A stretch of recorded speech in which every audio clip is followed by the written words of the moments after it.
Assalamualaikum warahmatullahi wabarakatuh. Baik lagi di channel Akbar CK. Gimana kabar kawan-kawan? Semoga kita semua selalu diberikan kesehatan dan rezeki yang melimpah oleh Yang Maha Kuasa.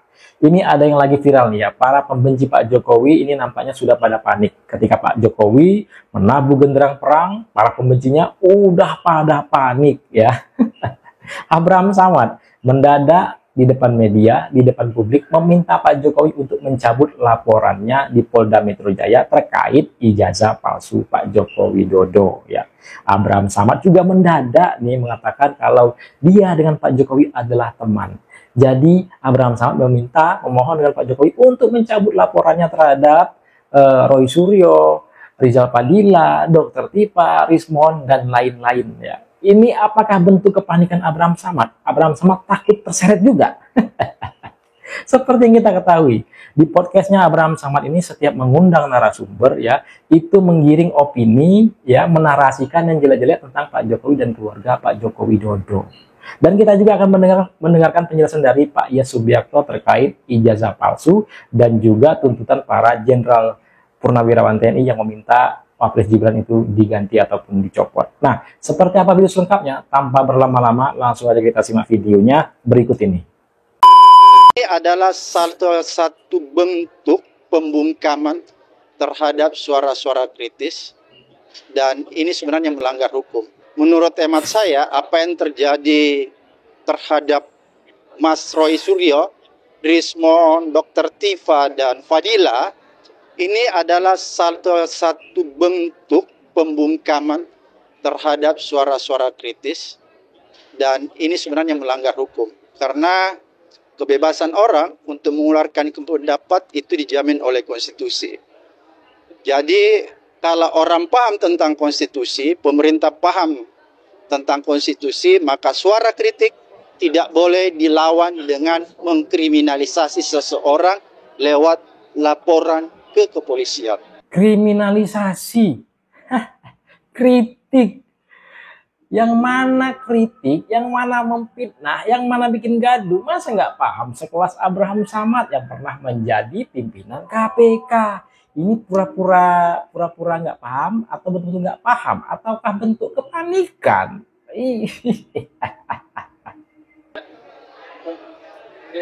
Jokowi melaporkan dugaan ijazah palsunya ke Polda. Nah, berarti Presiden Jokowi melakukan pembungkaman itu, Bang? Iya, jadi Presiden Jokowi ini bukan rakyat biasa ya. Dia mantan presiden yang 2 periode. Oleh karena itu dia harus bertindak sebagai seorang negarawan. Tindakan seorang negarawan itu haruslah bisa diteladani, harus bisa dicontoh. Dan tindakannya itu harus memberi nuansa kearifan dan kebijaksanaan.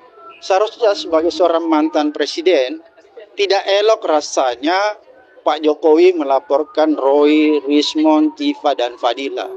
Karena apa yang disampaikan orang-orang ini adalah salah satu bentuk kritik. Bentuk kritik. Suaranya bergetar. Nampak ya panik si Abraham Samad ya. Kritik. Yang mana kritik, yang mana memfitnah, yang mana bikin gaduh. Membangun yang konstruktif, bukan pernyataan-pernyataan yang sifatnya destruktif. Jadi kalau pernyataan yang sifatnya destruktif menimbulkan huru-hara, dan huru-hara itu betul terjadi, itu yang bisa dilaporkan. Kalaupun cuma potensi huru-hara, itu juga orang nggak boleh dilaporkan. Oleh karena itu menurut saya menghimbau teman saya Pak Jokowi ya. Teman guys, dia sebut Pak Jokowi teman. Supaya mungkin lebih elok, lebih arif, memberi contoh kepada masyarakat supaya tidak melanjutkan laporannya. Supaya orang tetap bangga terhadap sikap Pak Jokowi. Karena apa? Mantan pimpinan yang bisa diingat itu ada legasinya.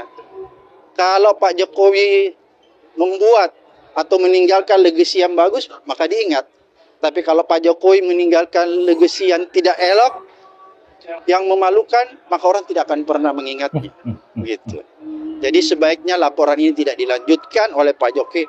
Ataupun kalau Pak Jokowi bersikeras melanjutkan laporan ini, maka seharusnya, lagi-lagi, seharusnya aparat penegak hukum, dalam hal ini kepolisian, tidak punya dasar untuk menindaklanjuti laporan ini. Hah?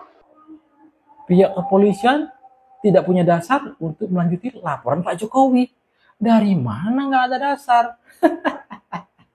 Udah jelas ya, para pempitnah Pak Jokowi itu ya menuduh ijazah Pak Jokowi adalah palsu dan bikin gaduh, memprovokasi. Jelas. Karena pertama saya lihat ya, laporan itu pasal-pasal yang ditujukan itu tidak tepat. Ya, kira-kira seperti itu. Sebagai orang yang lama berkecimpung di dunia hukum dan sebagai orang yang punya latar belakang penegak hukum. Itu kira-kira yang bisa saya sampaikan. Menurut hemat saya, apa yang terjadi terhadap Roy Suryo, Rizbon, Tipa, dan Padilla ini adalah satu bentuk pembungkaman terhadap suara-suara kritis ya. Ini sebenarnya melanggar hukum. Karena kebebasan orang untuk mengeluarkan pendapat itu dijamin oleh konstitusi. Samad. Ya, kebebasan orang berpendapat memang ya dijamin oleh konstitusi, tapi kebebasan yang macam mana? Mantap, Bunda Yohana. Mantap. Bukan kebebasan memfitnah, mencemarkan nama baik seseorang. Kau bilang perbuatan Pak Jokowi melaporkan orang-orang yang sudah memfitnah dia dalam melanggar hukum. Kaulah dan kawan-kawan kau yang melanggar hukum. Begitu dilaporkan ya kan banyak gaya kalian bilang Pak Jokowi ya kan membungkam suara-suara kritis. Ini bukan suara kritis, ini suara miris. Paham kau? Kebebasan orang untuk mengeluarkan pendapat. Pendapat apa yang kalian keluarkan? Pendapat fitnahan, menuduh Jokowi ijazahnya palsu. Jadi bilang sama lagi, menurut saya menghimbau teman saya Pak Jokowi, Jokowi Dodo bukan teman kau. Tidak ada seorang teman yang setiap hari bikin podcast mengundang orang-orang yang membenci Pak Jokowi, membicarakan fitnahan yang kalian lontarkan ke Jokowi Dodo. Jadi stop kau bilang Jokowi kawan kau. Mampus. Jokowi tidak akan pernah berteman dengan orang munafik kayak kau. Kata dia supaya mungkin lebih elok, lebih arif, beri contoh kepada masyarakat supaya tidak melanjutkan laporannya. Justru Pak Jokowi Dodo memberikan contoh kepada rakyat Indonesia dengan melaporkan semua orang yang sudah memfitnah dia. Nah betul kau minta Pak Jokowi ya kan untuk tidak melanjutkan laporannya. Kenapa? Udah mulai takut kan? Jadi bilang sama, supaya orang tetap bangga terhadap sikap Pak Jokowi. Justru kami bangga ya dengan sikap Pak Jokowi yang mengambil keputusan untuk melaporkan semua orang yang sudah memfitnahnya.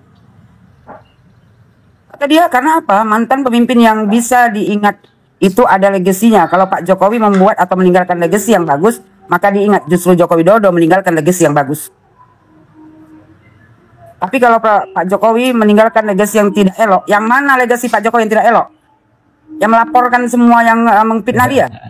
Itu legasi yang paling bagus supaya tidak ada lagi orang di Indonesia ini yang gampang sekali memfitnah presiden, mantan presiden. Pintar kali mulut kau tuh, bersilat lidah. Orang macam kau gini berbahaya. Terus dia bilang yang memalukan, ya meninggalkan legasi yang tidak elok, yang memalukan, maka orang tidak akan pernah mengingatnya. Samad, ya semua yang ditinggalkan Pak Jokowi adalah kebaikan. Pak Jokowi melaporkan ya semua yang sudah memfitnahnya selama ini itu adalah untuk kebaikan negara Republik Indonesia ini. Biar tidak ada lagi orang yang suka-suka hati setiap hari membuat konten ya kan fitnahan-fitnahan kepada mantan pemimpinnya. Terus kata sama lagi. Ya, kata dia meminta Pak Jokowi untuk tidak melanjutkan laporannya. Ya. Kata dia kalau Pak Jokowi berkeras melanjutkan laporan ini, maka seharusnya aparat penegak hukum atau kepolisian tidak punya dasar untuk menindaklanjuti laporan ini. Apa pula pihak kepolisian tidak punya dasar untuk menindak atau melanjuti laporan ini? Ya punya dasar lah. Orang yang sudah memfitnah orang lain, ya kita boleh melaporkannya. Ada undang-undang yang mengaturnya. Pencemaran nama baik, fitnah, ada pasalnya. Kenapa pula kau bilang polisi, aparat penegak hukum atau kepolisian tidak punya dasar untuk menindaklanjuti laporan ini? Justru ya penegak hukum, kepolisian ya punya dasar yang kuat untuk menindaklanjuti laporan ini. Alasan kau katanya karena pertama saya lihat laporan itu pasal-pasal yang ditujukan itu tidak tepat pasalnya. Apa pola tak tepat? Pencemaran nama baik, fitnah. Itu sudah sangat tepat. Jadi buat kau ya kan berhentilah membual kau. Sok pula teman saya Jokowi, sejak kapan Jokowi berteman sama kau? Mau sadar diri kalian ini, ya. Muka-muka nggak tahu malu, udah menuduh orang, habis itu dilaporkan orang, meminta orang untuk tidak menindaklanjuti laporannya. Enak betul hidup kau itu. Mampus Abraham Samad. Menghina Pak Jokowi, merendahkan Pak Jokowi, memfitnah Pak Jokowi. 10 tahun, ya. Hal ini kalian buat, kalian rendahkan, kalian fitnah, kalian caci maki bahkan keluarganya sampai ke cucunya, tapi dia diam saja.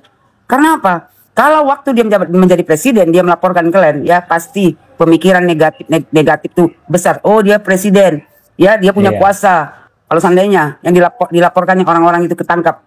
Tapi sekarang, ya dia rakyat biasa, dia punya hak untuk melaporkan siapapun yang sudah mencemarkan nama baiknya, memfitnah dia. Pilih saja tengok kalian ini. Ya manusia-manusia tidak tahu berterima kasih. 10 tahun Joko Widodo membangun negara Republik Indonesia ini. Gak ada sedikit pun terima kasih kalian, malah fitnahan, caci maki, merendahkan. Tak ada harga diri mantan presiden kalian buat. Begitu dia bertindak, kalian rame-rame sibuk semuanya. Buat Bapak Joko Widodo, jangan mundur setapak pun Pak. Lanjutkan laporan Bapak ini sampai mereka memakai baju oranye dan nginap di Hotel Prodeo. Mantap Bunda Yohana. Pak Joko Widodo, mohon Pak untuk tidak mencabut laporan Bapak di Polda Metro Jaya, ya. Mohon Pak, mohon. Di ujung-ujungnya lah ya. Satu tentang ijazah Pak Jokowi, yang pada akhirnya Pak Jokowi hari ini melaporkan kasus itu ke Barreskrim. Ini saya pikir memang langkah yang kita tunggu, karena apa? Isu ijazah palsu itu kan sudah meributkan situasi permedsosan dan ranah sosial yang tidak henti-hentinya, dan itu menarik energi kita yang sia-sia. Yang lucu itu kan ada komentar bahwa kenapa sebagai bapak bangsa kok mengadukan rakyat. Ini perlu kita kasih pemahaman mungkin ya. Waktu Pak Jokowi masih presiden 10 tahun, dia diam saja memang. Karena posisinya sebagai presiden, mungkin pertimbangannya itu tadi sebagai bapak bangsa, masa mengadukan rakyatnya. Ini beda dengan Pak SBY kan. Pak SBY waktu menjadi presiden ada 2 kasus yang diadukannya. Nah, jadi sekarang Pak Jokowi sudah posisinya sebagai rakyat biasa seperti kita. Jadi kalau kalian terus serang dengan cara yang biadab itu, ya ini jawaban beliau harus melalui ranah hukum. Karena dari sana nanti bisa dijelaskan di persidangan, bisa dicek ijazahnya, ada saksinya dari UGM, guru SMA, SMP. Kalau kemarin kalian minta ditunjukkan yang asli seperti apa, kalian juga nggak tahu. Kan sudah dikasih penjelasan. Verifikasinya sejak dari KPU, dari mana-mana, masa jadi dari wali kota sebagai presiden nggak ketahuan sama KPU dan lembaga lainnya. Itu kan sebenarnya sudah terlalu tidak masuk di akal. Tapi ya nggak apa-apa, ini akan dihentikan seperti ini karena nanti ya kalian siap-siap dipanggil. Siapa-siapa yang untuk Pak Jokowi itu ada 4, mungkin ada 40 kali kalau saya lihat. Lebih Pak, lebih. Nanti buktikan saja, hasil itu harus kita terima nantinya. Nah, silakanlah rekan-rekan yang kemarin nyerocos segala macam itu ya siap-siap untuk tidak bisa tidur nyenyak. Berikutnya kita masih ngambil ujung dari usulan 8 poin dari Purnawirawan ABRI, 332 orang kemarin itu mengusulkan 8 poin ya. Menarik sebenarnya, yang kita bahas minggu lalu cuma permintaan penggantian Wapres ya, karena itu Gibran gitu. Nah, jadi yang lain-lain ternyata ya juga ada menyangkut dengan penolakan IKN ya, dengan penolakan tenaga kerja Cina, dengan isu bahwa pemberhentian menteri yang berafiliasi dengan Pak Jokowi, apalagi yang lainnya itu ya nanti kedua minta dihentikan juga gitu. Tetap lagi yang ada di situ ya penggantian Wapres itu. Nah, bapak-bapak yang terhormat, yang mulia, dan dengan segala hormat tanpa mengecilkan eksistensi Anda semua, saya jawab dulu dari mulai permintaan penggantian Wapres. Dari dulu sudah kita bahas berpuluh-puluh kali, mungkin ratusan kali dengan yang lain-lain ya. Jadi ini kan masa tidak diingat prosesnya sampai menjadi Wapres itu pilihan Pak Prabowo yang sampai 5 kali meminta kepada Pak Jokowi. Jadi bukan kalian yang menentukan itu. Apalagi kalau 332 tambah yang lain-lain nggak tahu lah 1.000 atau 1.000 purnawirawan ABRI. dibandingin 96 juta yang memilih melalui Pilpres. Jadi jangan dimarginalkan eksistensi rakyat ini. Pilihan rakyat ini nggak bisa kalian kecilkan.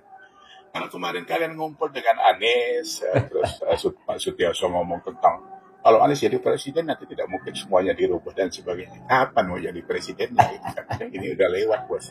Tahun 2029. Udah Ya kan? lewat, bos. Nanti aja diurusin. Jangan sekarang terus mau gantiin Gibran gitu kan. Pak Indro Priyono juga bicara soal masa kita berpendapat. Boleh dong, ya boleh. Asal pendapatnya itu cerdas. Gitu. Ini kan pendapat menjadi apa ya? Menjadi kelasnya jadi kelas Sontoloyo gitu.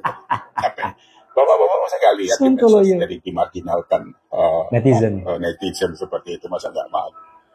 Masa pensiunan jenderal, kolonel, marsekal segala macam menjadi seperti itu kan tidak baik buat kalian juga. Jadi hentikan saja situ, jangan meretakin berjalannya sebuah pemerintahan yang sedang menyusun sebuah visi yang baik untuk perubahan Indonesia. Bantuinlah yang baik-baik ini, jangan ngerecokin dari belakang. Jangan recokin dari belakang ya, Pak. Nah, silakan ketik komentar kalian ya terkait video kita kali ini. Mulai dari Abraham Samad yang meminta Pak Jokowi untuk cabut laporan, terus siapa lagi respon netizen, Bunda Yohana, dan terakhir pendapat Pak Yas Subiakto. Nah, sebelum saya ini jangan lupa like dan subscribe-nya agar tidak ketinggalan informasi dan notifikasi dari channel ini. Saya Bercika. Assalamualaikum warahmatullahi wabarakatuh. Salam sehat selalu. Bye-bye.